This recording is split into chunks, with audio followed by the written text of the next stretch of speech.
Nuo šių metų Liepos 1 dienos Lietuva iš Airijos perims 6 mėnesių pirmininkavimą ES tarybai. Apie Airijos ir Lietuvos pirmininkavimo svarbą bei keliamus uždavinius kalbamės su Europos parlamento nariu Justu Paleckiu. Pirmininkaujanti šalis kviečia į svečius sąlyginai 26 kitas ES šalis ir be abejo tai yra tikrai svarbu.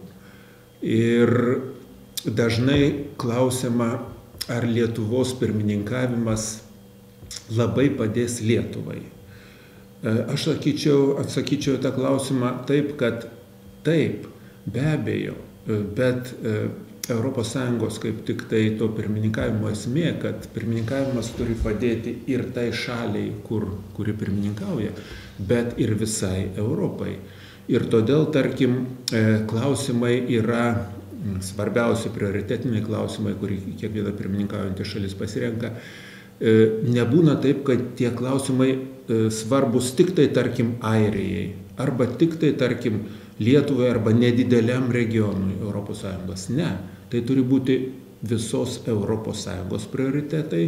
Na ir, tarkim, Airija pasirinko labai svarbius ekonominius prioritetus, kadangi tai šalis, kuri prieš, kaip tik man teko ten dirbti ambasadorium, prieš 15 metų ir kaip tik tuo metu Airija buvo ta šalis, kuri ES pagalbos dėka įsiveržė į pirmaujančių gretas. Buvusi labai neturtinga šalis, labai, sakyčiau, tikrai, kuriam išsekino emigracija, kurią išsekino, dar buvusi konfrontacija su savo buvusia šeimininkė Anglija, dabar jau tie santykiai su Didžiąja Britanija normalūs. ES dėka jį padarė didžiulį šuolį ir tai geras pavyzdys. Airijos pirmininkavimu ES tarybai pasirinkti prioritetai labai svarbus ES šalims. Tai ekonominis stabilumas, finansų, bankų sistemos stabilizavimas, naujų darbo vietų kūrimas, ekonomikos augimo skatinimas. Lietuvos prioritetai irgi svarbus visai ES, tai čia yra energetinis saugumas, Airija irgi kalbės apie tai, bet mes dar daugiau. Rytų partnerystės politika, tai santykiai su Ukraina, Baltarusija, Moldova, Pietų Kaukazo šalimis.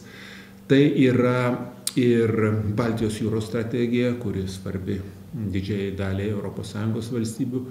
Na ir sienų saugumas, išorinių sienų saugumas. Žodžiu, tų prioritetų parinkimas kaip tik ir rodo, kad tos trys valstybės bendradarbiaudamos, Airija, kuri dabar pirmininkauja, Lietuva ir būsima pirmininkė Graikija, jos kaip tik tai turi sklandžiai perduoti estafetę viena kitai.